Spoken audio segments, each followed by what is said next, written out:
Gracias, Edalid, bienvenidas, bienvenidos todo el mundo. Pues sí, efectivamente vamos a seguir con las pláticas alrededor del quehacer cinematográfico. Ya lo habíamos dejado medio claro la semana pasada que hablamos de sonido. Estamos tratando también de ampliar la idea de lo que es el cineasta y creo que hoy se va a poder redondear muy bien con Jorge como invitado. Para la gente que haya vivido debajo de una piedra y no conozca el trabajo de Jorge Michel Grau, él es director, entre otras películas para mí importantísimas en la historia contemporánea del cine mexicano, de Somos lo que hay, 719, Perdida, que es la película más reciente, Chalán, una película ahí en donde se experimentó con muchas cosas. Participó en la película coral de Los ABCs de la Muerte, The ABCs of Death. Hizo también un segmento de otra película coral de México Bárbaro, Muñecas. Es ganador en el Festival Internacional de Cine Fantástico Gerardmer 2011, premio especial del jurado por Somos lo que hay, nominado a la Cámara de Oro y al premio SICAE del Festival Cannes 2020 también por Somos lo que hay, ganador del premio Sequences a Mejor Largometraje Internacional en el 14 Festival Internacional Fantasía de Montreal. Ha estado presente en infinidad de festivales, entre ellos a quien yo considero al que yo considero uno de los más importantes en el país, especialmente si hablamos de cine mexicano, que es el Festival de Morelia, pero sus películas han estado en prácticamente todos los festivales de este país. Director, guionista, como decía también Edalid, y buen amigo mío, lo quiero presentar así también, porque siempre cuando hay que hablar y tratar de enseñarle a la gente cómo se hace el cine desde adentro, Jorge siempre responde la llamada y aquí lo tenemos. Entonces, Jorge, mil gracias por haber aceptado la invitación. Bienvenido a estas pláticas con la gente. No, muchísimas gracias. Al contrario, la verdad, agradezco muchísimo la invitación, ¿no? En estos momentos que estamos regresando a la normalidad, este tipo de charlas van calentando, ¿no? El El ambiente. regreso. Muchas gracias por invitarme. Ya las haremos presenciales. Por favor. Creo que falta poco, pero pues bueno, mientras seguimos con estas, Jorge, como te había explicado yo en el intercambio de correos y lo que luego platicamos, pues bueno, creo que la cuestión de la apreciación cinematográfica es muy rica, es muy sabrosa, el debate se abre, las pláticas se extienden cuando la vemos como público, ¿no? Desde el lado que me toca a mí, desde el lado al que le toca a prácticamente toda la gente que nos está viendo ahora en esta transmisión. Pero creo que nunca está de más, de hecho hay que hacerlo y por eso se agradece que la Cámara y el Espacio Cultural hayan aceptado esta propuesta, se agradece que se involucre la gente que está del otro lado, ¿no? Que está haciendo las películas, que está proponiendo las historias, que las está construyendo, desarrollando y presentando ante la gente. Para la gente nada más la información, tuvimos ya una plática sobre sonido que pueden revisar en los videos del Espacio Cultural de la Cineteca de San Lázaro. Hoy vamos a hablar de dirección, Jorge.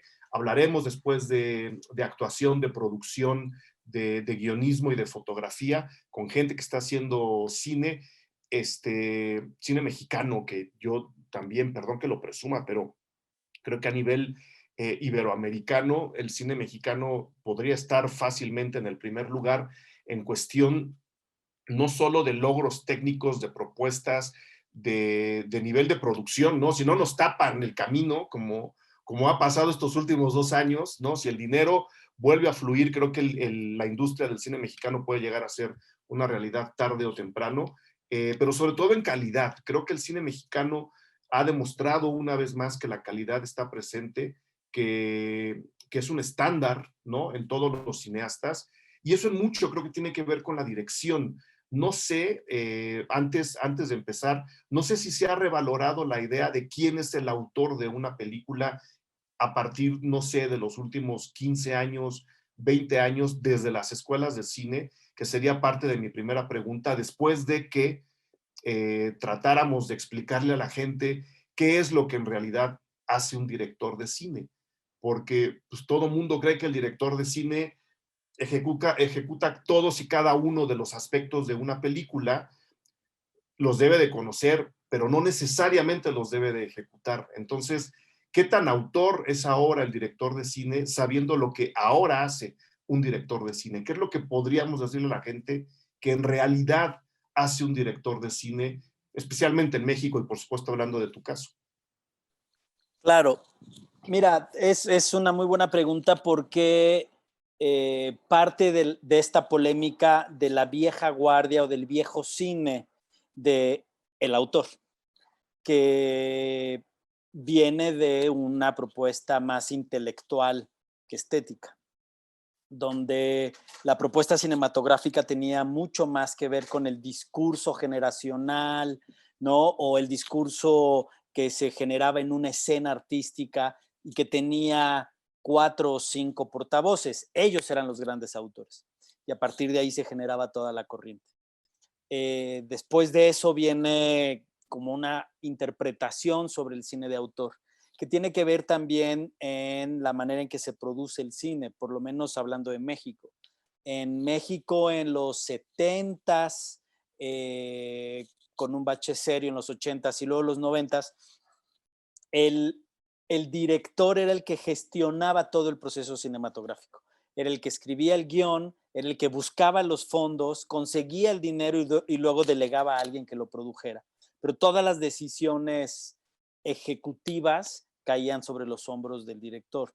Y entonces empezó a malentender la idea de autor en los procesos de producción o en los procesos técnicos. Entonces, la gente empezó a comprar la idea de que el autor, director, llámese director de la película, pues era el que decidía absolutamente todo, dónde poner el dinero, cómo, dónde filmar, las locaciones, la cámara y todo. Y la realidad es que no. Eh, sí había, ¿no? Como una vieja y muy fea escuela de la imposición, el poder, el dominio por parte del director, ¿no? El sometimiento de un crew para hacer una película, para convencerlos de hacer esa película. Creo que ahora, ¿no? Primero con el ejercicio horizontal que se está dando en todos los campos de la sociedad, más la democratización de la tecnología, donde el acceso a nuevas tecnologías para filmar es mucho más abierto y está al alcance de mucha más gente, ha hecho que la sensibilidad del autor cambie, o por lo menos la lectura de lo que significa el autor cambie. El autor no es el que hace todo, el autor es el que conjuga todos los oficios. No es como un chef, ¿no? Yo puedo preparar un platillo que por sí mismo cada uno de los ingredientes es rico en nutrientes, ¿no? Es rico en sabor, es rico en colorido, es rico en texturas, pero la combinación, ¿no? Y la discriminación y la manera en que uno selecciona los ingredientes es lo que potencia el plato. Eso es hacer cine, ¿no? Un poco el autor sí parte de un discurso personal, de una búsqueda estética personal, de un tópico o un discurso de vida, ¿no? Personal. Y a partir de ahí empieza a conjuntar muchos profesionales, artistas del medio que pueden ayudarle a concretar una idea, ¿no? Entonces, el autor, o sea, sí el autor firma la película, pero depende directamente de toda la gente que está alrededor de él para crear una obra cinematográfica. Afortunadamente hoy, otra vez con la horizontalidad, la democratización y el ejercicio o el trabajo de las escuelas de cine, porque antes no había escuelas de cine, ¿no? Se ha logrado cambiar esa idea del Dios todopoderoso que se llamaba autor o director, ¿no? Ahora ya hay posibilidad de que el director dude en set, ¿no? Es normal que uno dude y que diga, puta, lo que acabas de hacer me parece mucho mejor que lo que estábamos preparando hace meses. Y ha permitido bajar un poco la intensidad con la que se filma y poder hacer ejercicios cinematográficos de mucha más calidad y mucho más rotundos en esta nueva concepción de autor. Claro, porque además, como dices, la nueva forma no solo de entender, sino de practicar el cine, de hacer películas, no es para nada parecida a lo que, voy a poner un ejemplo, a lo que ocurrió con el ciudadano Kane y Orson Welles, ¿no? En donde había un control milimétrico de prácticamente todo lo que se hacía para poder lograr en pantalla lo que Orson Welles, se cuenta, tenía en la cabeza, ¿no? Ahora el director, no, lo veo más así, está como obviamente conociendo todas las ramas y todas las facetas dentro de la película, sabiendo lo necesario de fotografía, sabiendo qué se le pide a quién. La labor está, sin que suene mal, en rasurar, en que las aristas no sean tan visibles y como pulir la envoltura de un trabajo que se realiza mucho más en equipo. Y eso sigue siendo una responsabilidad muy grande porque creo que dentro de todo lo que se hace dentro del cine, el director es el que más obligado está a ver a su propio trabajo desde fuera. Creo que el fotógrafo tiene como más derecho a meterse y a clavarse, como se dice. El guionista, ya hablaremos de guión, pero el guionista ya hizo su chamba, ¿no? Los demás están como obligados a meterse y creo que el director tiene que ver el trabajo desde fuera mientras se realiza. Claro, y además también tiene la responsabilidad de que hacer que todos los instrumentos estén afinados en el mismo tono. Eh, Perdón que utilice tanta metáfora, pero es que es mucho más fácil entenderlo así. De pronto un instrumento puede estar en un tono y otro, en otro tono, y se oye pésimo, ¿no? Y no necesariamente está desafinado. Entonces, la labor del director, creo que el primer ejercicio o el más importante de los ejercicios del director es aprender a discriminar, aprender a quitar las cosas que no van, aprender a decir, esto no, ¿no? Todo lo demás sí cabe, sí hay manera de hacerlo y hay que ver cómo se adapta, pero sí saber decirle que no a ciertas cosas y sobre todo tener la capacidad de reacción rápida, ¿no? O sea, como de poder readaptarse a la circunstancia en un rodaje, porque el rodaje es un proceso increíblemente desgastante, pero llegas con todo favorablemente preparado, ¿no? El problema es la preproducción, cuando las cosas van saliendo, cuando las agendas de los actores cambian, cuando la locación se cayó, cuando no te llegó el dinero, ¿no? Porque el trabajo del guión sigue un proceso conforme se van sumando elementos. Entonces, de pronto la carrera del director es un tejido fino de toda el telar que hay frente a él y que además necesita piel gruesa porque desde el minuto uno, desde que te asignan el fondo, ¿no? Vas a estar en la mira de mucha gente, ¿no? Claro, que es ahí donde viene la siguiente pregunta. Y le recuerdo a la gente y les pido, si tienen una pregunta, sí, la pueden dejar en el chat, pero creo que es más padre y es más dinámico y es más activo si abren la cámara, levantan la mano y abren su micrófono para platicar directamente con Jorge. Entonces, Eso no está se padre. sientan avergonzados. Aquí todas las preguntas son pertinentes. Si yo las hago, cualquiera las puede hacer. Entonces, abran su cámara, abran el micro, levanten la mano y éntrenle si hay una duda. Creo que el primero que se va a aventar es Iván antes de que yo pregunte, ¿verdad, Iván? ¿O no? Sí, efectivamente, A ver. siguiendo el hilo de lo que está exponiendo Jorge, primero que nada, buenas tardes a todas y a todos. Soy Iván Hernández, en este momento me encuentro en la ciudad de Monterrey. Mi pregunta para Jorge es, desde tu perspectiva, Jorge, yo provengo de un área, vaya, de áreas de negocios, soy consultor en negocios, conozco teóricamente el tema de administración de negocios. Entonces, la dirección en particular es un tema que a mí me llama la atención y tengo yo pues, ¿cómo te diré? Como una especie de confusión y me gustaría escucharte a ti. La pregunta es, ¿crees tú que sea necesaria la experiencia para ser directora o director? Y experiencia me refiero a canas, me refiero a horas de vuelo, o sea, no llegas como directamente sin haber tenido un negocio a dirigir un negocio. Esa es la pregunta y de una vez encamino la segunda. ¿Qué posición te parece a ti, Jorge, que es, si es tu respuesta, empezar desde abajo? ¿Cuál es la posición desde abajo que la persona que aspire a ser directora o director, en tu caso cine, sería la prudente? Y te doy este contexto de que opero como asesor en negocios, en industrias. Entonces, ahí hay una confusión de que cualquier persona puede ser piloto aviador sin en su vida haber piloteado, vaya, un papalote. Esa es la pregunta, Jorge. Michel. Muchísimas gracias. Iván Hernández, De cierro nada, micrófono. Bueno, aquí hay más bien como una cosa de percepción. Paul Thomas Anderson filmó Magnolia a los 27 años, ¿no? El Ciudadano Kane es una ópera prima filmada a los 23 años.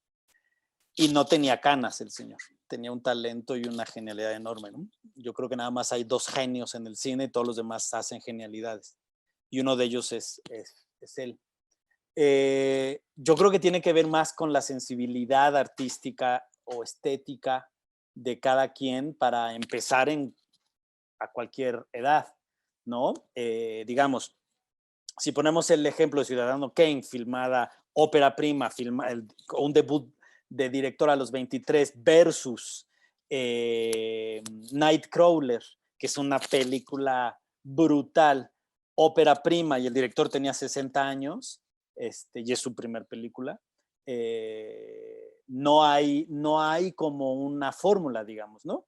Sinceramente creo que tiene que ver mucho más con el apego, la sensibilidad artística, la capacidad de observación, también un poco el acercamiento estético y artístico que tengas. La inspiración incluso, la ¿no? Inspiración y todo, pues porque tampoco, y poniendo el ejemplo del avión, el avión se vuela porque, bueno, hay principios científicos, pero tú ya no los haces, tú ya nada más conduces un aparato que funciona, donde sí necesitas experiencia, por supuesto, y necesitas muchísimos conocimientos técnicos. Y el cine tampoco es un oficio tan técnico, ¿no? Tiene un gran apartado que tiene que ver más con una sensibilidad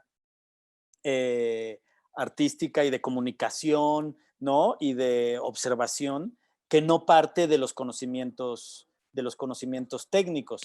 Y regreso al ejemplo de Ciudadano Kane. No existían escuelas cuando se filmó Ciudadano Kane. Hoy hay escuelas gracias a que se filmó El Padrino, Ciudadano Kane, Apocalipsis Now, ¿no? Los 400 golpes. Gracias a que se hicieron todas esas películas, nosotros empezamos a aprender a filmar.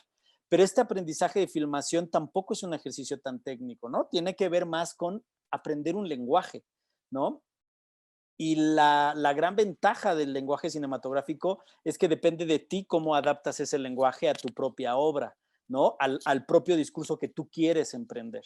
Entonces, definitivamente creo que está más recargado en el aspecto artístico y estético de una persona dirigir que en la experiencia y en la edad y en los diferentes trabajos u oficios que ha hecho. No y es la un segunda, tan mecánico, ¿no? ¿mandé? Aprovecho para hacer la pregunta. ¿Y el presupuesto quién lo maneja, Jorge Michel? No, bueno, el presupuesto es hay un productor. Ok. ¿no? Y hay un productor que, claro, o sea, digamos, hay un ejercicio muy claro donde tú como director ves un guión, haces una propuesta de dirección y dices, esto se tiene que ejecutar así, así, así, así. Y el productor lo agarra y dice, esto y esto cuesta tanto. Entonces, este es el dinero que está asignado y el productor es el que asigna los gastos. Y él es el responsable a que eso suceda, el director no, ¿no? El director puede decir, pásenme el barco de este lado, oiga, pero hay que talar la montaña, tálenla. Eso, existen historias de eso. Pero no, también, ha pasado. ¿sabe? Ha pasado, ¿no? Y el cine está está compuesto de esas anécdotas. Pero hoy en día es tan importante el productor como el director y el fotógrafo y el guionista. Un productor creativo logra hacer que la película con pocos recursos logre ser del tamaño que se necesita hacer. Pero bueno, esa es otra charla. Ahorita la segunda parte de la pregunta es, ¿desde dónde tienes que empezar? Y hay dos caminos, hay solamente dos caminos para hacer cine. Uno es entrar a la escuela, ¿no? Y entonces estudias una carrera de cine donde estás involucrado en todas las áreas y ahí empiezas a descubrir cada una de ellas y tú decides por dónde irte. Y si tu aspiración es dirigir, tú desde que entras al CCC o a la ENAC o al ECINE o a la Veracruzana, a la Luis Buñuel o a todas las escuelas de cine que hay, pues tú ya vas teledirigido a la dirección. Entonces empiezas a recibir cierta educación, ciertas herramientas para dirigir. En el proceso haces ejercicios de foto, de edición, de script, pero tú vas en el camino a dirigir. Cuando sales a la industria, regularmente te quedas en el área de dirección, ya sea haciendo script o haciendo guión o haciendo edición. Ojo, el AD, el famoso asistente de dirección, es una figura de producción, porque él está en el área de administrar tiempos y administrar recursos de la filmación. Sin embargo, está muy pegado o trabaja muy de cerca del director y entonces también por ahí puede ser.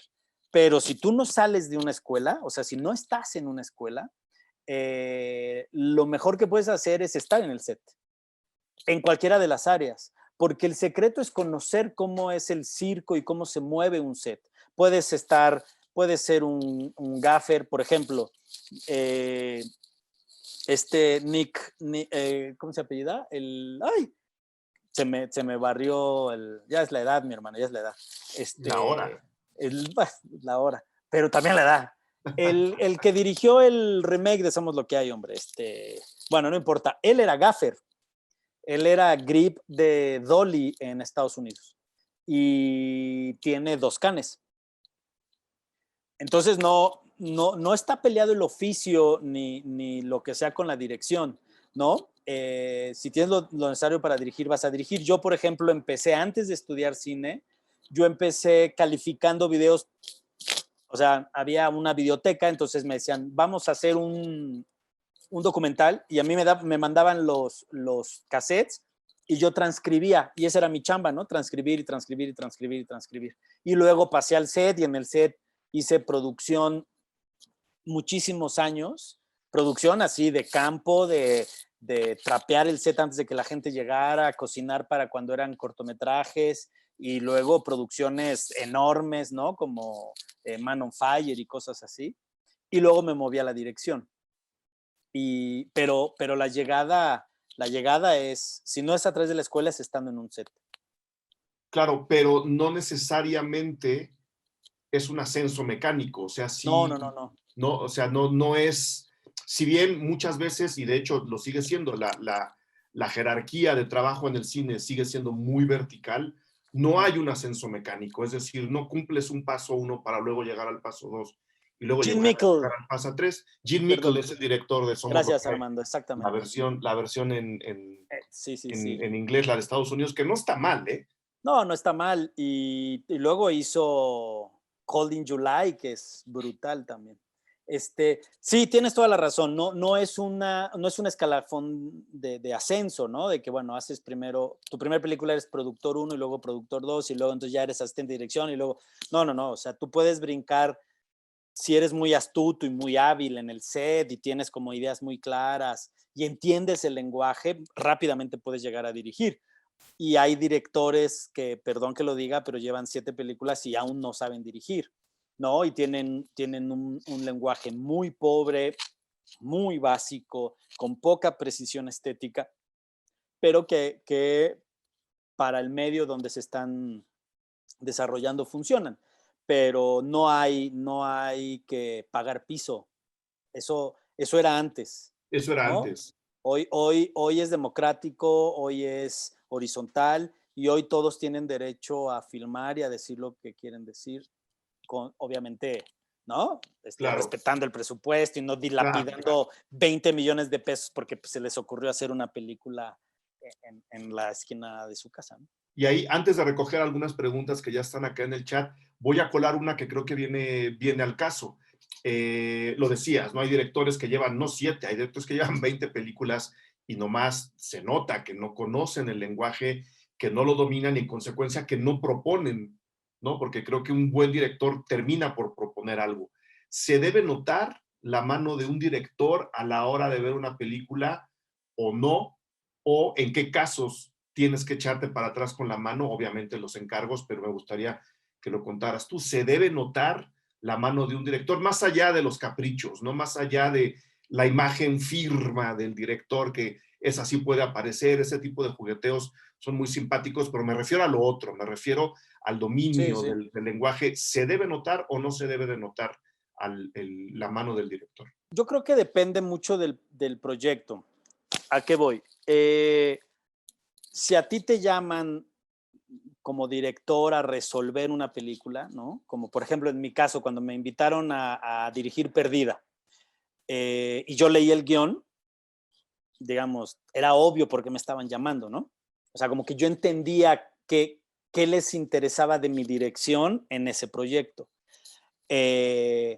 Pero el proyecto tenía ciertas exigencias, había un guión en el que yo no había participado desde un inicio, ¿no? Yo entré nada más a hacer la adaptación, a estar muy cerca del guionista que es Antón Gonechea para la adaptación en México.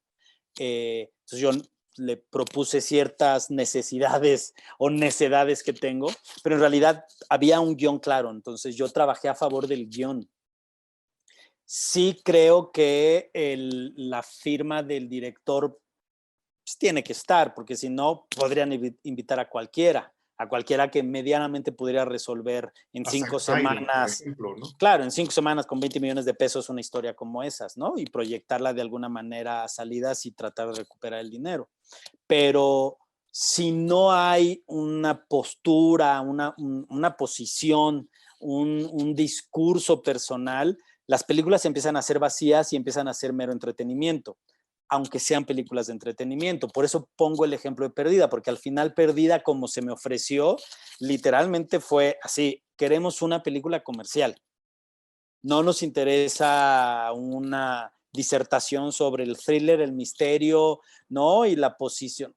Queremos algo que divierta a la gente y que genere ganancias. Entonces, a partir de ahí se trabajó ese proyecto, ¿no? Pero hay mucha firma. Por ejemplo, hay una gran carga de postura política. Por ejemplo, el perro de la película se llama Litempo. Y Litempo es el nombre clave de Echeverría en la CIA, ¿no? Por ejemplo. Y ellos viven en una casa que tiene un búnker y entonces el dueño es un político. Entonces de pronto empieza a haber como un tejido más allá de lo evidente, como los Thundercats. Y eso es lo que le da el alma a la película. Y esas son las firmas de los directores. Porque cualquier otro director que no esté interesado en ese tipo de estrategias o de entrelazados y cosas, no lo hubiera puesto, ¿no? Hubiera hecho cualquier otra cosa. Entonces, sí, yo considero que es importante la firma, la posición del autor. Ahora, eso no quiere decir que nos la pasemos como Guy Ritchie haciendo películas de pura, con puro efecto, cámaras en reversa, rampas, que llega un momento en que dices, bueno, hasta una película victoriana la filma así. No, yo creo que las películas victorianas podrían no filmarse así, pues, ¿no? Pero a mi gusto, eso es un exceso, ¿no? Eso sí está pasado, muy inclinado para el otro lado. Pero sí, creo que sí está bien que se note al director, porque si no, ¿para qué me siento a ver 4 horas y media del irlandés? Claro, claro, no, y no es lo mismo meterle firma a una película, como ahora que nos hablabas, ¿no? De Perdida, yo quiero que esto esté aquí, esto le va a dar un juego distinto a la película, a calcarte, que es lo que dices que hace Guy Ritchie, ¿no? Yo también estoy de acuerdo, él se calca, ¿no? Calca. Prácticamente sabes que en algún momento una escena de otra película va a aparecer en esta con personajes diferentes. Tal cual, y la manera en que dialogan, la manera, ¿no? Jugar mucho con el gag, con la comedia de enredo, está muy bien, pero de pronto es más artificio que de pronto una propuesta cinematográfica rotunda y contundente. Digamos, no por nada Cuarón está donde está, ¿no? Independientemente de que digan que Roma, perdón, pero es una obra monumental. Y volteas y ves su anterior película y es completamente distinta. E hizo un Harry Potter con su propia firma, con su propia estética, con sus propias preocupaciones discursivas, pero sigue siendo un Harry Potter, ¿no? Entonces, sí creo que la firma cuenta y sí está bien que se note quién habla, ¿no? Claro, porque hay incluso directores por encargo, ¿no? Que meten firma, ¿no? Y antes de entrar de nuevo a la otra pregunta y recoger otra que acaba de llegar por acá, voy a aprovechar que traigo a Clint Eastwood en la cabeza, ¿no? Porque pues, su cumpleaños creo que fue ayer. Sí, ayer o hoy cumplió 91 años. 91 años y sigue haciendo películas. Y Clint Eastwood es una de las personas en las que mejor puedes ver cómo funciona el autor, porque yo a él lo considero igual que Spielberg, son autores de cine de entretenimiento. Hacen cine de entretenimiento, pero al mismo tiempo son autores de ese cine de entretenimiento. Y por otro lado, los dos también son directores por encargo, es decir, les pueden traer un proyecto y él te dice, yo te lo saco y te lo saco bien hecho. Y ahí es donde yo creo que podemos jugar con la firma, ¿no? Los dos, Spielberg y Clint Eastwood, dejan en cualquiera de estas dos posibilidades de hacer una película, dejan la huella. Claro. Pero uno como espectador, y creo que esa duda me la plantea mucha gente, especialmente cuando se acerca la entrega del Oscar. ¿En qué debe fijarse uno a la hora de ver una película para saber si está bien dirigida? Ya has dado parte de la respuesta, lo sé, pero te la lanzo de manera más directa. Alguien se sienta y dice, quiero detectar si esta película está bien dirigida, porque de nuevo, antes, cuando hablamos con Iván, tampoco es un proceso mecánico, ¿no? De decir, No, ni ir de cerca. palomeando, es una cosa más de sensibilidad. Sí. Yo creo sincera, honesta y verdaderamente que si la película te conmueve, la película logró su objetivo. Sea comedia, sea drama, sea terror, sea comercial, ¿no? Si la película de verdad toca una fibra tuya, ¿no? Donde lo que estás viendo frente a ti es un elemento humano, ¿no? Con cierta sensibilidad, se logró el trabajo. De pronto, por ejemplo, Clint Eastwood, ¿no? Que también para mí hay ciertas películas que no me gustan nada, de hecho las llego a aborrecer, porque así soy yo, o sea, se me pasa la intensidad, pero su firma es el trabajo actoral, por ejemplo, ¿no? O sea, es un tipo que, aunque sea una película de este tamaño, con una anécdota de este tamaño, lo que van a lograr hacer sus actores es descomunal. Y es algo a lo que yo me inclino mucho. Yo intento dirigir a mis actores, ¿no? O sea, tener un diálogo con los actores. De hecho, a mí me gusta considerarme un director de actores. Lo que más disfruto en un set y lo que más disfruto de hacer películas es trabajar con actrices y con actores. Y eso lo hace, esa es la firma, digamos, de Clint Eastwood. Creo que en técnica cinematográfica, lenguaje, puesta en cámara y todo, es superior Steven Spielberg. Pero tiene que ver con una genialidad de entretenimiento, de contar el cuento, ¿no? De que te emocione, de que de verdad corras mientras está corriendo el personaje, tú también mueves las patitas en el asiento, ¿no? Y no necesariamente están actuando bien. Digo, hay que ver a Elliot de E.T., ¿no? Ahorita yo cada que lo veo es así de, uy, ¿no? Pero cómo me conmovió esa película, Eric. O sea, yo cuando la vi dije, yo quiero hacer eso. Yo quiero lograr lo que está logrando eso. Quiero sentir eso en la piel, emocionarme, salir cambiado, tener una reflexión. Eso es una buena dirección. Eso es una buena película. Ok. Llega una pregunta de Fer Muñoz, que está aquí en el room del Zoom. ¿Cuál es la decisión? Creo que esta pregunta se responde por película. Jorge, ¿cuál es la decisión más rodaje? ¿La decisión qué? Más difícil que has tenido que tomar en un rodaje? Aquí hay una por película. Sí. En Somos lo que hay, hice un casting y al primer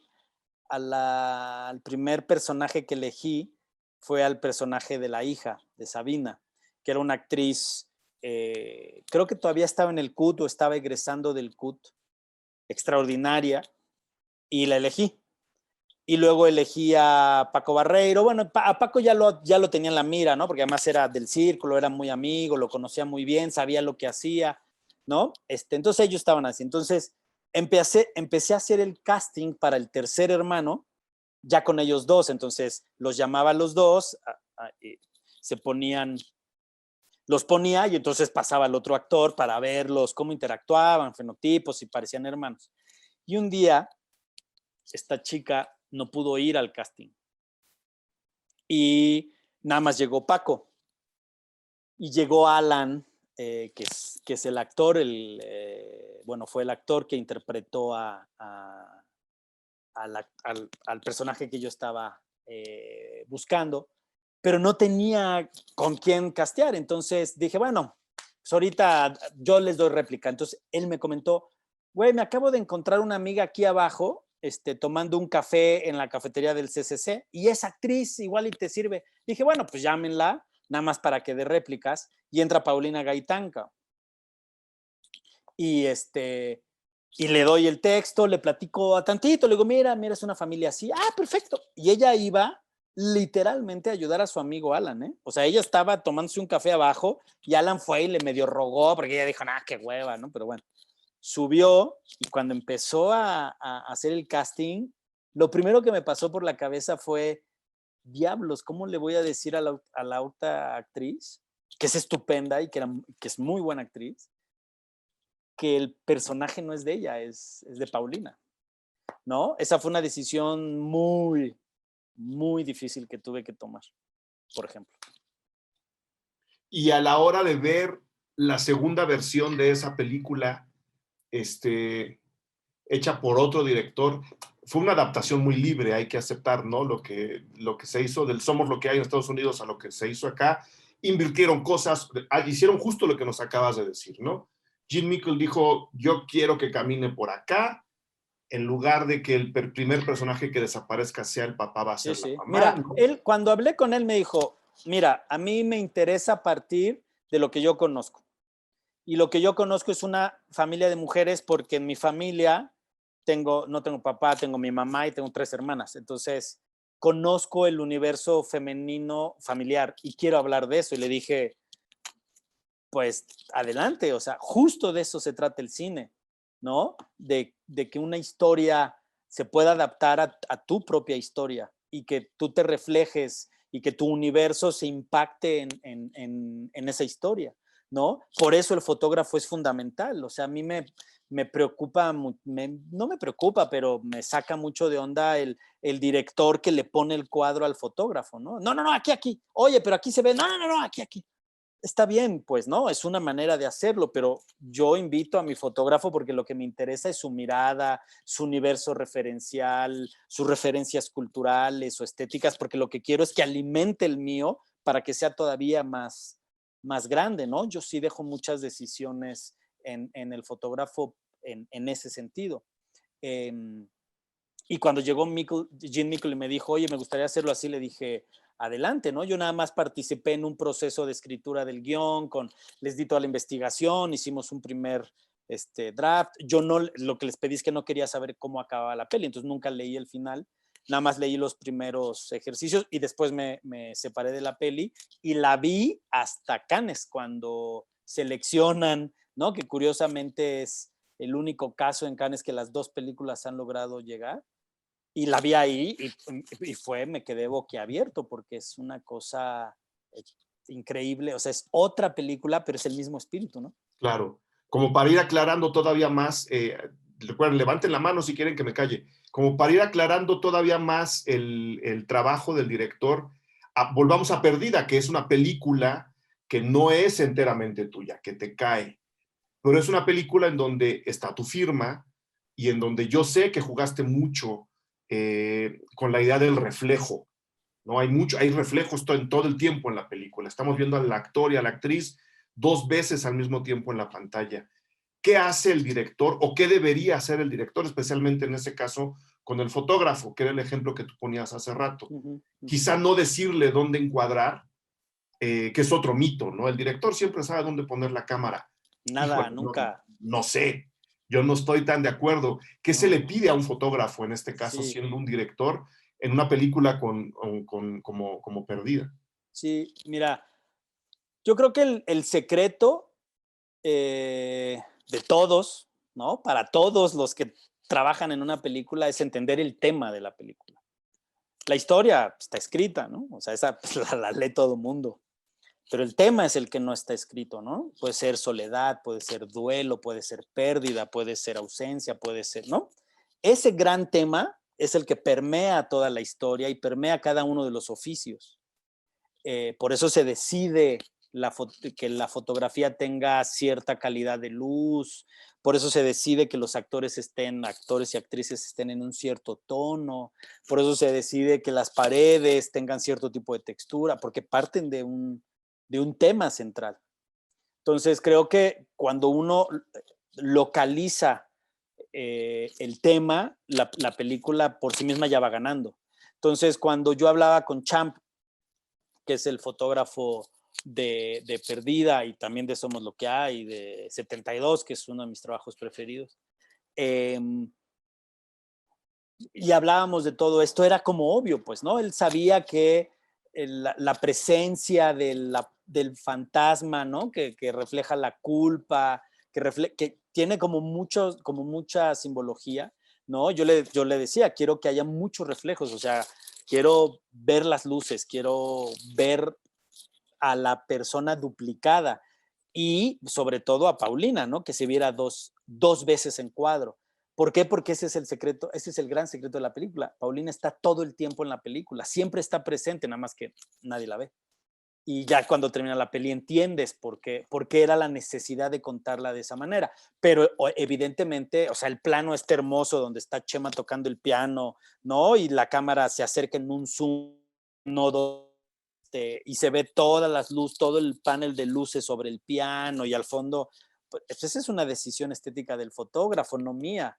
Claro, tiene una indicación mía que yo le insistía, hay que ver reflejos, hay que sentir que hay más cosas, pero hasta ahí. Y todo lo demás es una propuesta de él que se va ajustando y se va acomodando de cierta manera a favor de la película. Si uno no trabaja a favor de la película, empieza a sonar distinto, ¿no? Claro, ahorita vamos con las preguntas de Flor de Iván, que no sé si sea la misma que tengo aquí escrita, pero bueno, prefiero que la hagas en voz. Iván, antes de eso, tengo aquí la pregunta de Carla Chacón, que dice: hola Jorge, ¿qué opinas del trabajo de Percy Balarguero en Crescendo? ¿Qué implicaciones trae a la cinematografía nacional este premio? Bueno, ¿Qué haces si el actor no es tan bueno para transmitir lo que requiere el personaje? ok, hola Carla. Percival fue mi alumno, entonces, y además es mi amigo, nos llevamos muy bien. Él me apoyó y me ayudó en un cortito, en el de ABC of Death.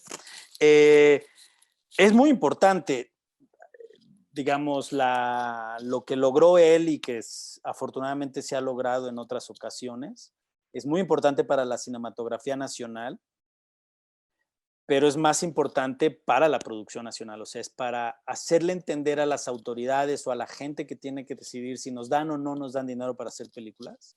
A ellos les funciona mucho mejor este tipo de cosas, porque entienden, ¿no?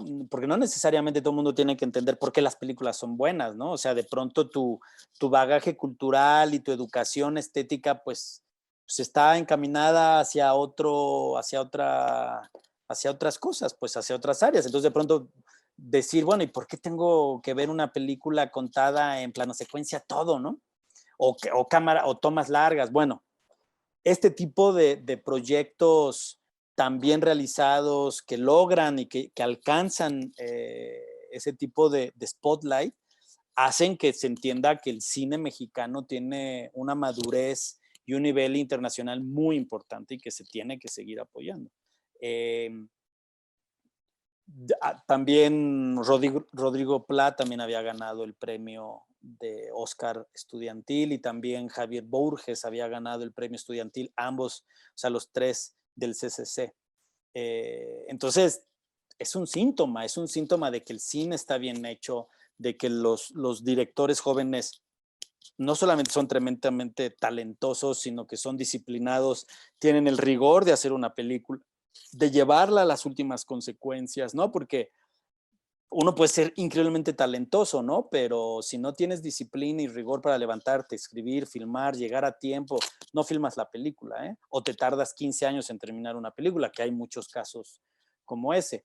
Entonces es importantísimo lo que hizo Percy.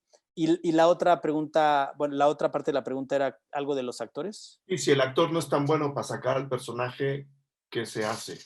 No, bueno, hay una relación con el actor. A veces hay actores que no necesariamente alcanzan el tono que tú estás buscando, pero es labor del director darles refugio, darles un espacio de trabajo, darles herramientas correctas, ¿no? Llevarlos, por ejemplo, entender también el método del actor, porque no todos los actores tienen el mismo método. Hay actores que tienen un método más para televisión, para otro tipo de acercamiento.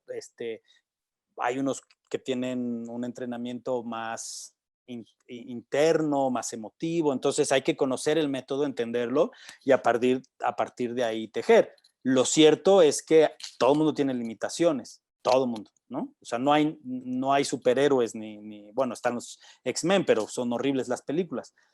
Justo por eso, porque pues Claro. no hay manera de que uno pueda hacer todo, o sea, tiene sus limitaciones. Entonces creo que si tú como director conoces las limitaciones de los actores, vas a lograr muchísimo, ¿no? Y si no estás contento, si no alcanza lo que quieres, si la película no está funcionando, pues tienes todo el derecho de hablar con él o con ella y explicarle que, bueno, que en este momento no es el momento de coincidencia, no es el personaje adecuado y que en otra ocasión será. O sea, no hay nada personal, no debería de acabar en una enemistad. Yo creo que todo mundo entiende que a veces no estás en el momento idóneo para un proyecto, ¿no? Claro. Flor, tú tenías una pregunta. Hola, buenas tardes. Sí, bueno, la semana pasada que tuvimos la plática de diseño de audio, se tocó el tema de qué tanta libertad se le da al equipo de audio para trabajar. En tu caso, ¿sientes que les das como bastante libertad, sobre todo, por ejemplo, en la banda sonora, que sé que te encanta la música? Entonces, no sé si te cuesta trabajo como soltar esa parte o si te cachas como cuando te estás enganchando con... No, fíjate que no, ¿eh? Fíjate que, aunque sí me considero como muy melómano, no le impongo a la gente mis gustos. Viene en el tono, ¿no? Hay como ciertas cosas en la película que son, o sea, que si te imaginas un sonido trae mucho de lo que yo oigo, pero mira, te voy a decir un ejemplo, 719. 719 no tiene música, nada. Y yo cuando hablé con Christian Giraud, que es el diseñador sonoro de la película, yo lo único que le decía es que yo quería que la música la hiciera el edificio, ¿no? O sea, yo quiero que la música sea el rechinido, el edificio quejándose, ¿no? Y quiero que el edificio como un personaje hable. Y entonces, ya en el tejido fino de la película, cuando ellos discuten, el edificio también discute y hace ruidos y cruje y se mueve. Y todo eso tiene que ver con un trabajo de colaboración con tu diseñador sonoro, que además tiene mucha más experiencia que tú, tiene mucha más sensibilidad sonora que tú, aunque te guste la música. La realidad es que él tiene o no otro tipo de exploración sonora en la que yo ni siquiera he estado envuelto, pues, ¿no?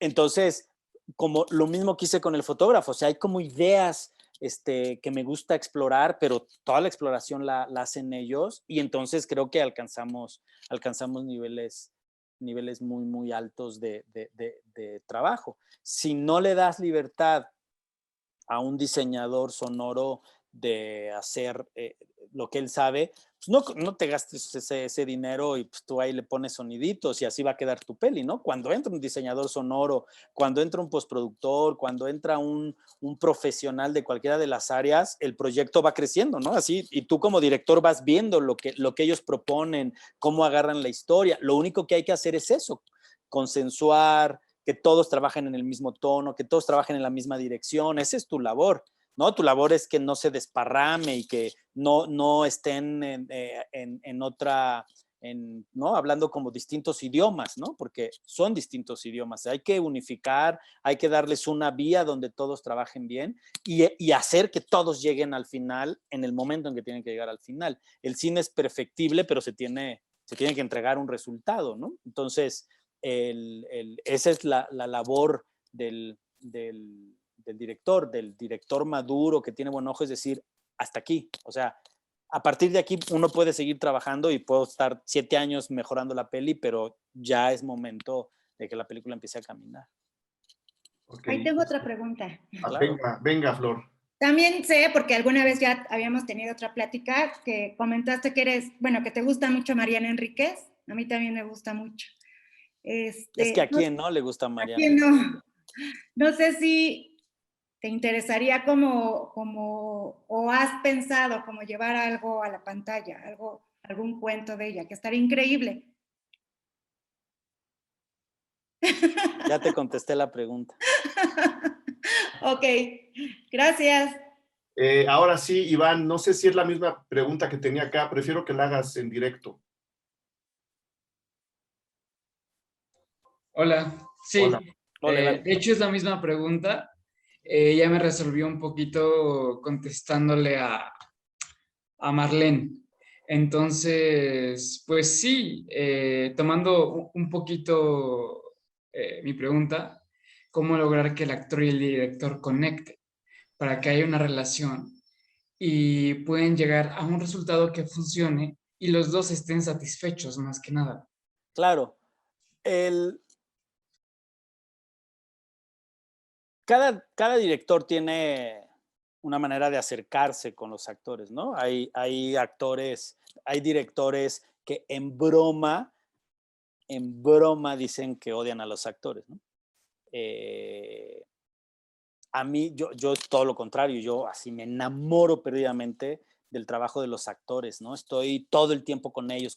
De pronto parece que abandono el set por estar cerca de los actores, hablar con ellos, leer, acercarme, ¿no? Yo hago mucho análisis, yo no ensayo las películas, yo lo que hago es mucha lectura de guión, mucho análisis de texto, ¿no? De dónde vienen las cosas o hacia dónde quieren ir las cosas, cuál es el tema central, por qué, cómo se permea el tema central en cada una de las secuencias, cuáles son los objetivos de las secuencias, para qué sirve una secuencia, por qué está escrita ahí, no más adelante, o simplemente por qué no está, ¿no?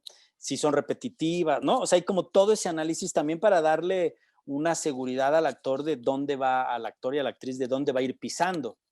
E intimo mucho con ellos, ¿no? O sea, de hecho, mis relaciones amistosas y de familia más largas que tengo son con los actores, ¿no? Es mi gente, ¿no? Me llevo muy bien con el crew y bueno, mi fotógrafo lo conozco hace 20 años, estudiamos juntos, ¿no? Pero con los actores sí hago una cosa de complicidad muy, muy seria, porque también necesito meterme en ellos, ¿no? Y ver qué tienen, ver cómo pueden llegar, ver que no hay que tocar o si hay que tocar, ¿no? Y me permito mucho ese trabajo, ser como muy cercano de ellos y después me quedo con esas relaciones el resto de mi vida. Diego y Manol, ¿tenías pregunta? Suéltala. No te oímos. Creo que ya. ¿Me Ahí escuchan? ya. Perfecto. Tiene más que ver con el punto del storytelling, ¿no? Más por el momento en el que vivimos, de que el storytelling es como lo que ya está manejando todas nuestras capacidades visuales en Internet, en lo que hago yo, que es análisis de datos y visualización de datos, que es algo que en un principio yo hubiera dicho, pues, ¿para qué quiero un storytelling, no? Pues para tener la atención del público en la menor cantidad de tiempo posible. Entonces, la pregunta va más como en, ¿crees que tu proceso de storytelling ha cambiado con los años debido a esto? ¿Y qué tanto ha cambiado al cine este tipo de pensamiento, de tener al espectador enganchado cada 5 minutos, ¿no? Con algún cambio tan drástico de, no sé, de plot points o Sí, como sí, sí, te de entiendo. Es una imposición, sin duda alguna, ¿no?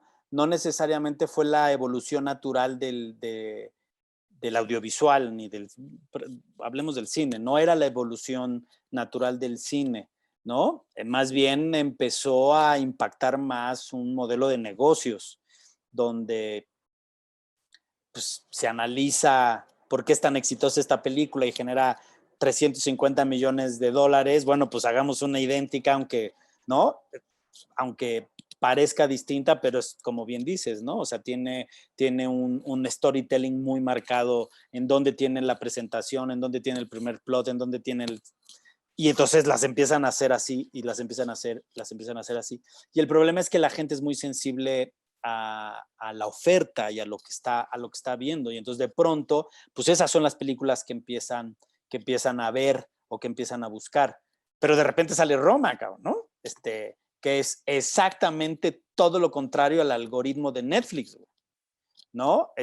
Película en blanco y negro, una duración más larga de 1 hora 20, ¿no?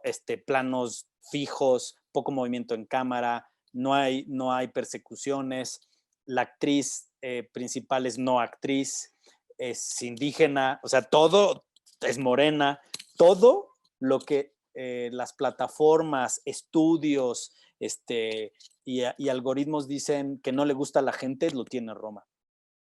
Entonces, eso quiere decir que no le hagamos tanto caso, que no es cierto que eso es el camino correcto.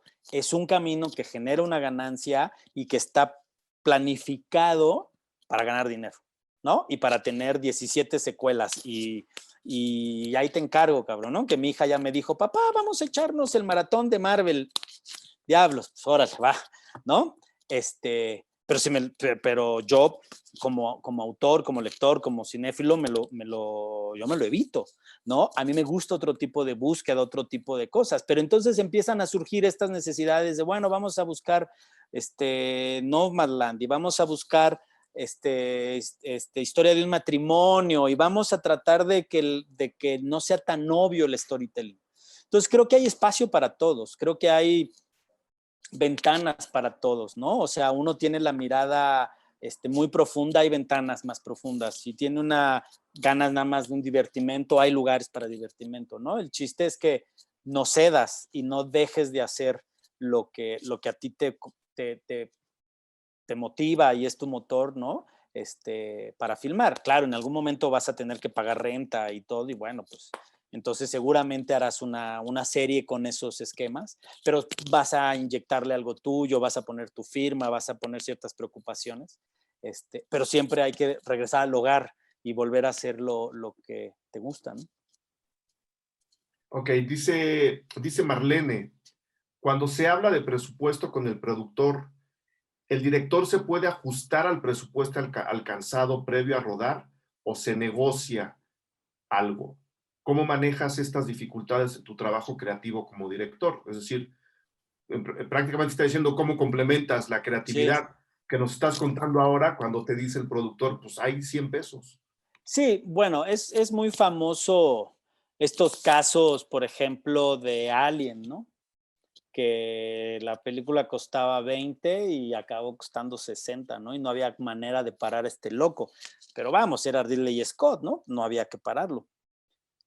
Creo que una de las grandes ventajas que debe de tener o que yo recomiendo en los directores es que sepan de producción, que sepan el valor de una idea, ¿no? Cuánto vale una idea y cuánto vale ejecutar todo sentido, ¿no? Desde llamar a un actor, tener el plano en Reforma o en Insurgentes o en Holbein, ¿no?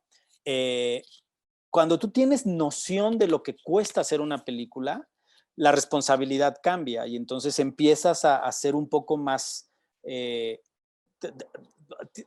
creo que tienes la posibilidad de adaptarte a lo que hay, porque nunca alcanza, ¿no? O sea, nunca alcanza, eso es un hecho. Nunca alcanza porque pues, tienes que filmar menos semanas, porque cada semana vale 2 millones, 3 millones de pesos, ¿no? Bueno, pues yo quiero filmar 7, no alcanza. Hay que filmar en 5.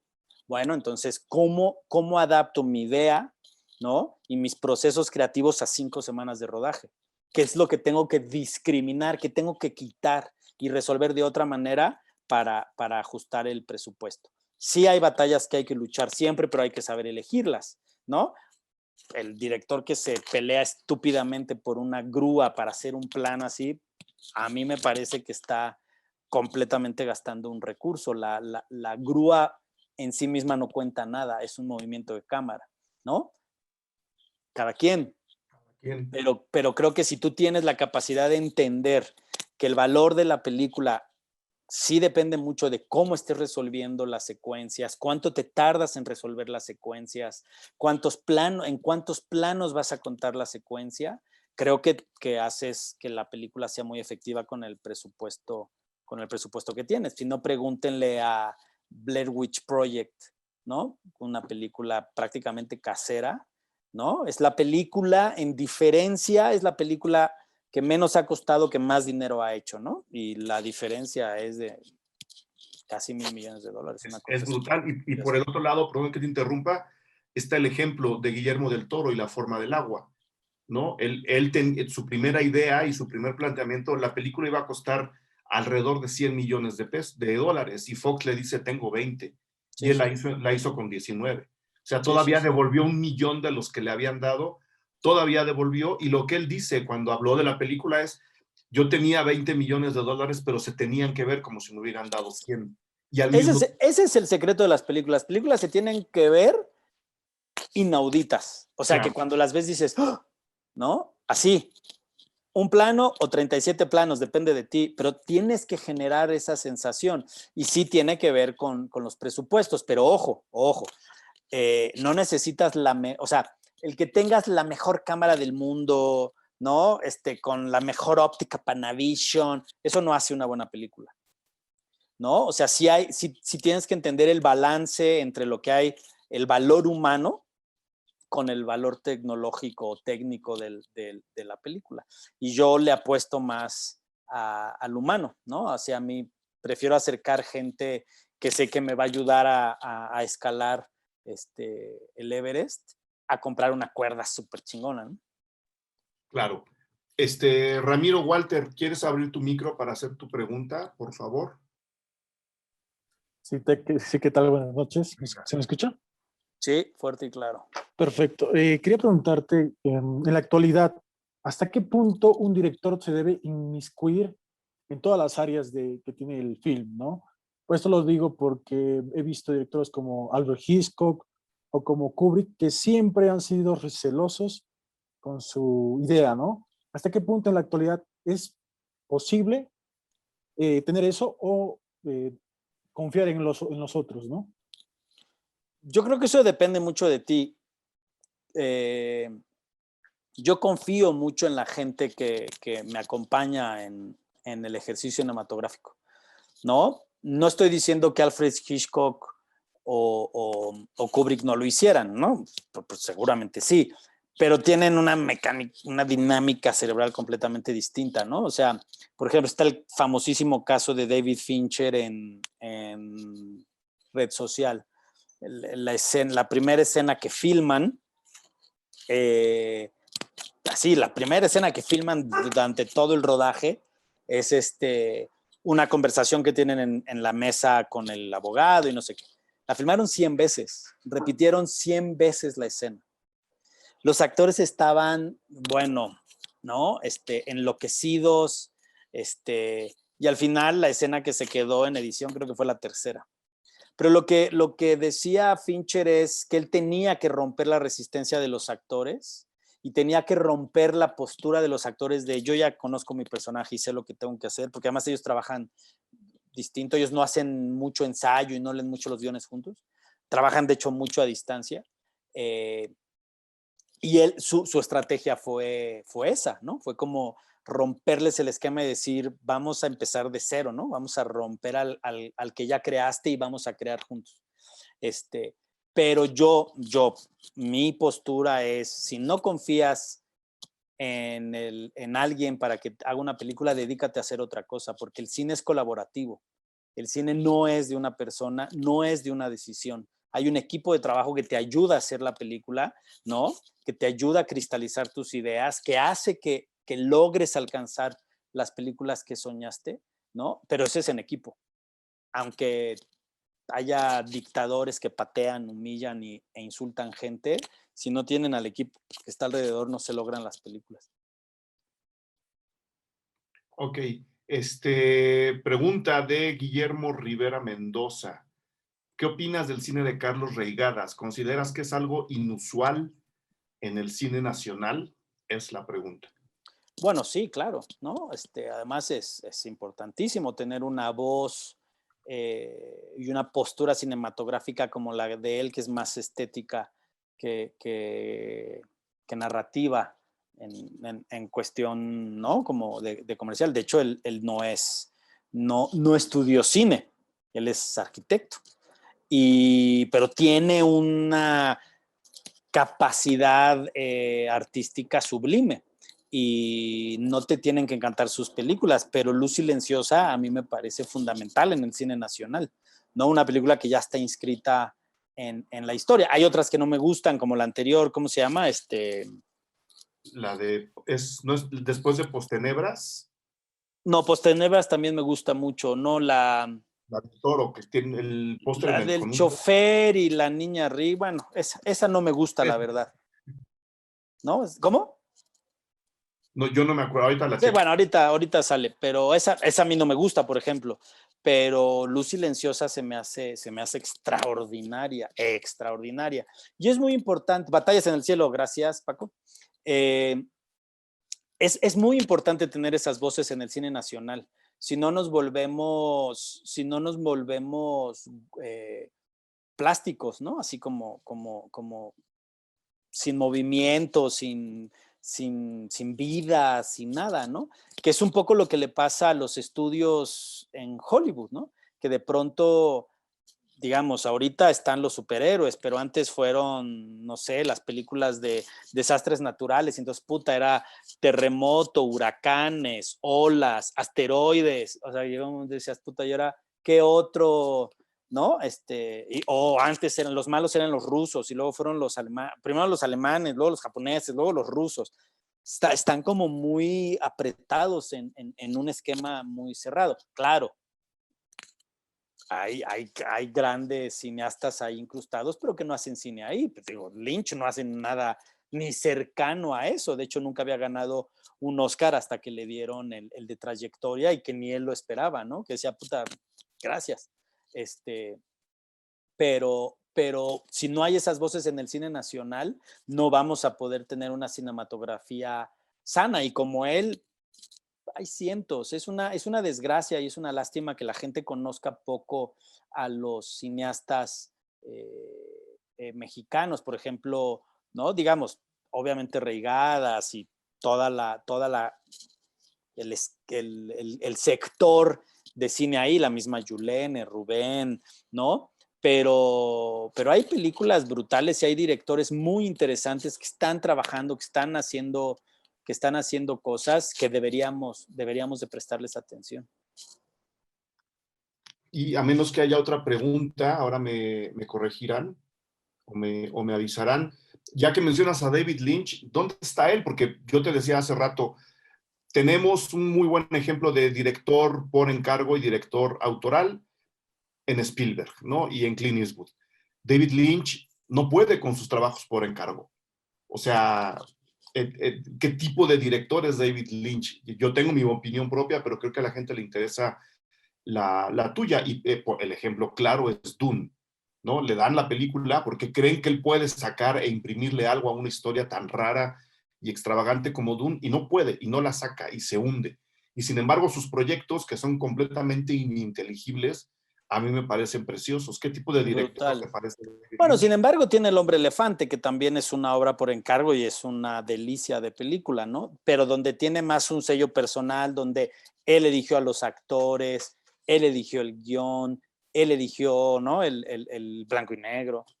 Dune, lo que creo que Dune tiene es que es un mal guión. Y él hizo hasta lo imposible por agrandarlo. Y es un problema, eso, creo que va por ahí. Pero sí es una película fallida, digamos, dentro de su cinematografía, que tampoco me desagrada, pero tiene, ¿no? Todo lo demás y es Claro, brutal. no vas a comparar una con otra. Creo que sí es un cine mucho más intelectual. Es muy artístico, pero es mucho más intelectual, que maneja conceptos que no cualquiera puede leer, ¿no? Y que pues, tiene muchas aristas y muchas capas y muchos niveles de lectura y de misma comprensión. Entonces, el público puede ir quedándose en la capa que quiera, pero las profundidades son perturbadoras, ¿no? Y creo que él lo que tiene es que es eso, que es un gran intelectual, es un tipo, ¿no? Que tiene como una cosa matemática en el cerebro y no es un cine para todos. No creo que sea un cine para todos. No, bueno, ningún cine es para todos, ¿no? Que creo que ahí es donde podemos usar también como a relajarnos, ¿no? No te Aunque uno, o sea, aunque hay ciertos cines que sí tratan de alcanzar, ¿no?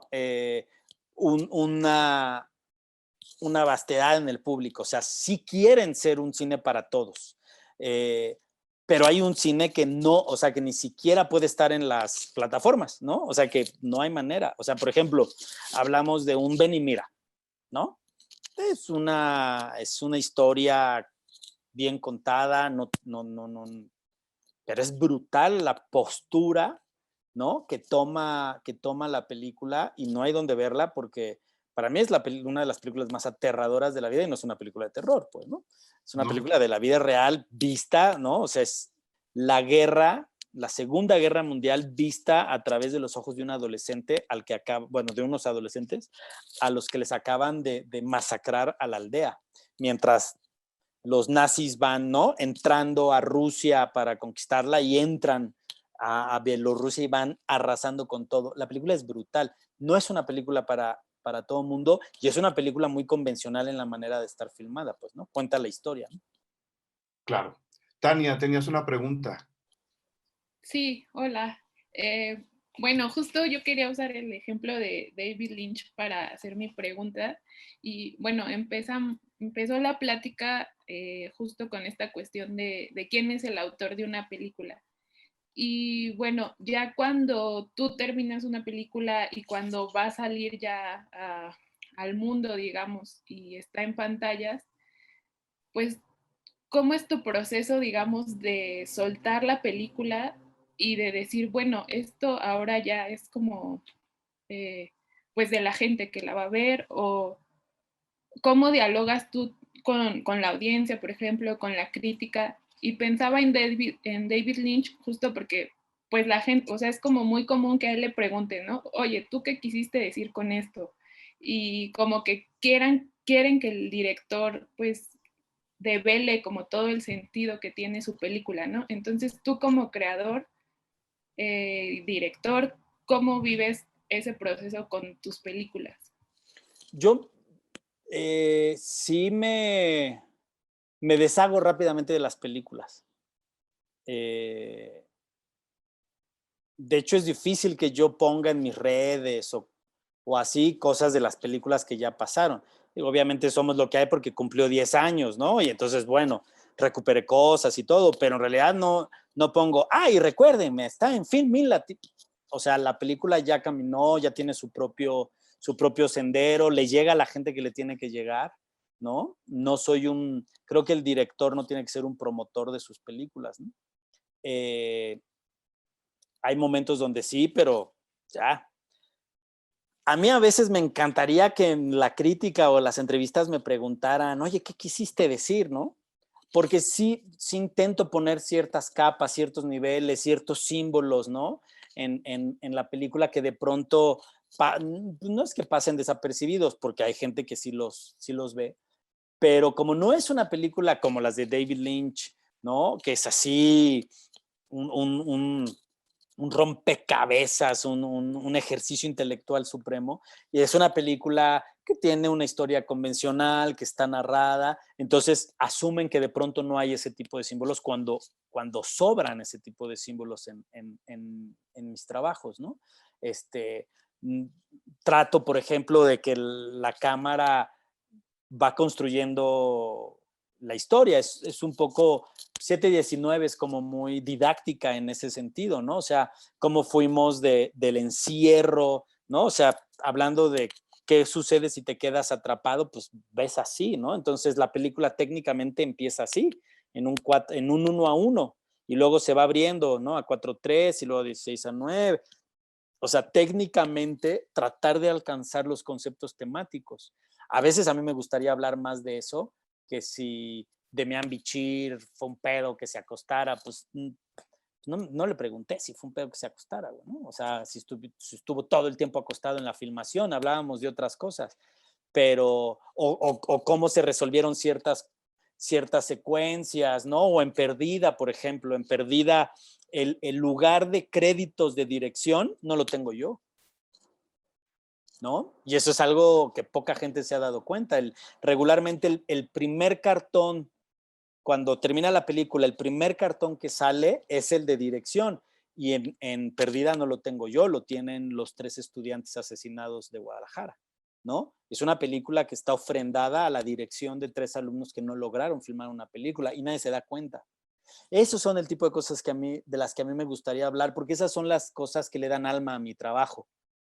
No la historia, ¿no? Sí, pues la historia está padre, ¿no? Y está coqueta, pero cuando tú ves el cúmulo o ves el grupo de películas, Somos, 72, Chalán, la misma Big Sky, que no logró lo que nosotros nos proponíamos por muchas circunstancias, ¿no? Una de ellas que se filmó en 2 semanas con menos de $400,000, pero luego viene 719 y luego viene Perdida, ¿no?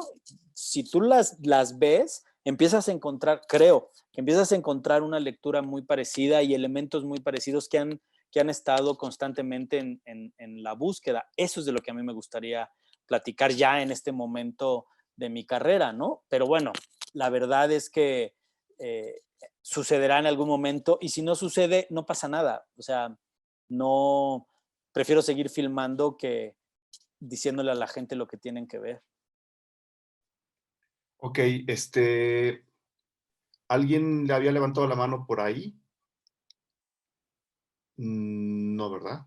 Aquí ya estamos. Entonces, me voy con lo que creo que es una buena pregunta para cerrar, Jorge. A La ver, primera, no vas a meter en un problema. no, yo no estoy preguntando nada, nos lo están pasando por acá. Bueno, una antes de la difícil, para ir cerrando la plática. Dice Gael Castillo, ¿cómo puedes sortear el hacer cine en México cuando los apoyos privados tienen que ver con gente blanca atravesando por conflictos dados por el cine estadounidense? Ah, cabrón, a ver otra vez, porfa. Estoy tratando de descifrar yo también. ¿Cómo sorteas el hacer cine? Es decir, lo que él quiere decir es, ¿cómo logras contar tus propias historias cuando precisamente la imposición de lo que decíamos hace rato, el storytelling, te dice que debes de contar otra? Ok. Creo que va por ahí, especialmente, lo dice él, cuando los apoyos pues, no están tan fáciles de conseguir. Sí, menos ahora, ¿no? Que desaparecieron los fideicomisos. Claro.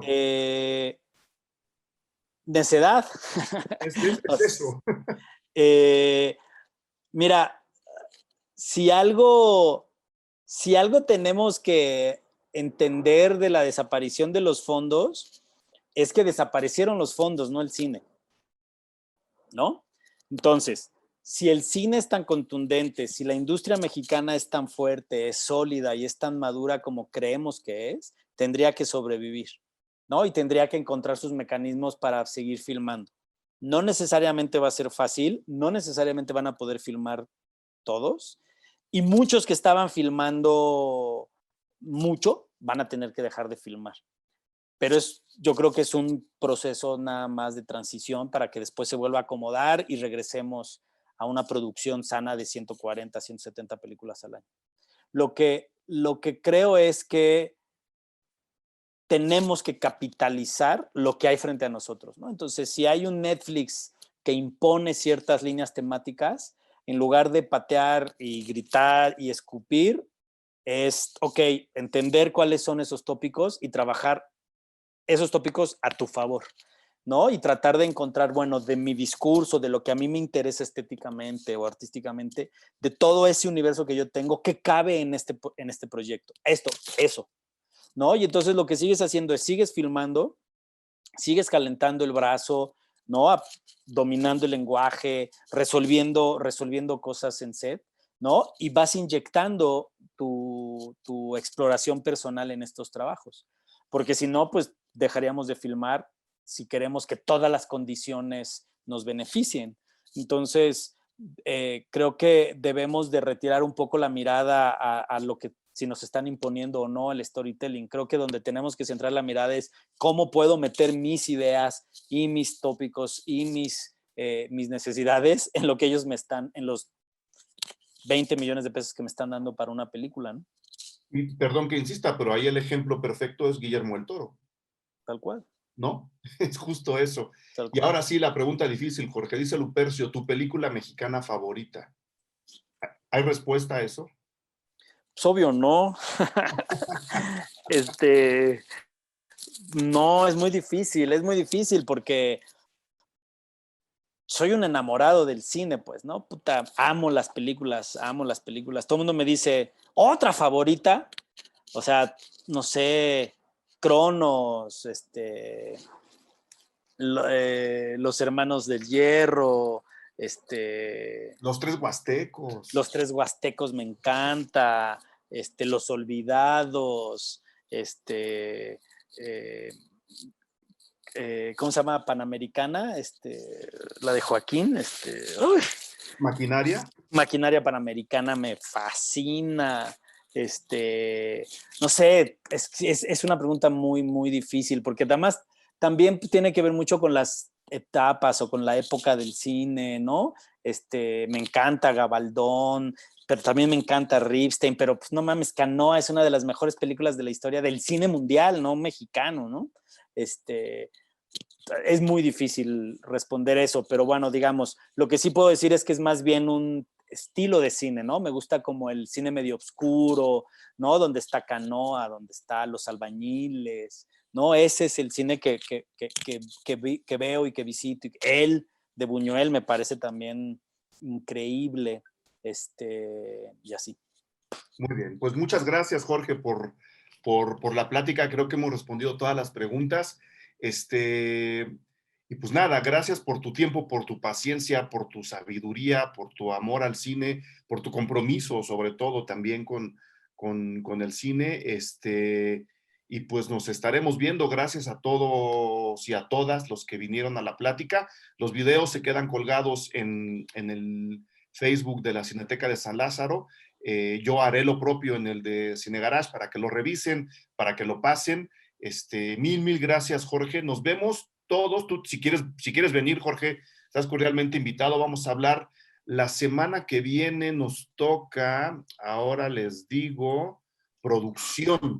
Entonces, justo metí esas dos cápsulas juntas para que, teniendo la visión del productor, inmediatamente a la semana siguiente tengamos la de la productora, que es Ileana Reyes. Ileana es una de las productoras más activas y más polifacéticas que hay. Hay muchas, ¿no? Porque además creo que el mejor trabajo de producción en México se hace por chicas, ¿no? Por mujeres, Jorge. Sí, pues es una capacidad de... O sea, es como una visión más amplia, ¿no? Más amplia, algo, sí. Entonces, hay muchas, pero escogí a Ileana justo porque ella puede hacer películas de autor muy personales, y ha trabajado con Amazon y ha trabajado con Netflix. Tiene como esta visión mucho más abierta, y creo que ahí vamos a poder resolver muchas dudas. Entonces, los y las invito a que vengan el próximo martes a las 6 de la tarde, igual que ahora, para seguir entrando en la manera de hacer cine. Jorge, millones de gracias, no sabes de No, verdad. al contrario, muchas gracias, Eric. Gracias por la invitación, pero gracias por estar luchando y abrir espacios y que nos escuchen, que el cine mexicano no desfallezca, no desaparezca en esta marabunta de... Yo ya no sé, ya no me caben las aplicaciones de Netflix, HBO, puta, es un mundo, claro, es que es un mundo de contenido donde si no somos contundentes, si no tenemos una industria sólida, vamos a desaparecer nada más por la cantidad de contenido que hay. Entonces, estos espacios y estos lugares son fundamentales para la sobrevivencia artística de todo, actrices, fotógrafos, guionistas, ¿no? Tienen que existir. Y yo te agradezco a ti que sigas y sigas y sigas y empujes para que la gente esté cerca del cine mexicano. Y muchas gracias a todas y a todos por acompañarnos. Gracias, Edalí. Gracias, pues nada más agradecer a Jorge que nos haya visitado aquí en Cineteca de San Lázaro en colaboración con Cine Garage. Gracias, Eric. Gracias, era muy importante, ya lo habíamos platicado, Eric, desde hace un tiempo, que es muy importante tener este acercamiento de los realizadores con el público, ¿no? Por eso es que abrimos la sala virtual para que todas las personas que estén interesados en estar en contacto directo con los realizadores estén y que tengan la oportunidad de preguntar directamente, ¿no? Por eso los invito para las próximas sesiones, las próximas pláticas, manden un correo, no hay ninguna restricción y pueden estar aquí dentro de la sala y preguntar directamente al realizador, ¿no? Eso nos parecía fundamental. Después de un curso que tuvimos el año pasado, Eric, también en colaboración aquí de Cineteca de San Lázaro, el de apreciación cinematográfica. Entonces ya teníamos platicado ahora sí que estas pláticas abiertas. Entonces, bueno, pues que me da muchísimo gusto que se hayan concretado. Esta es la segunda de 6.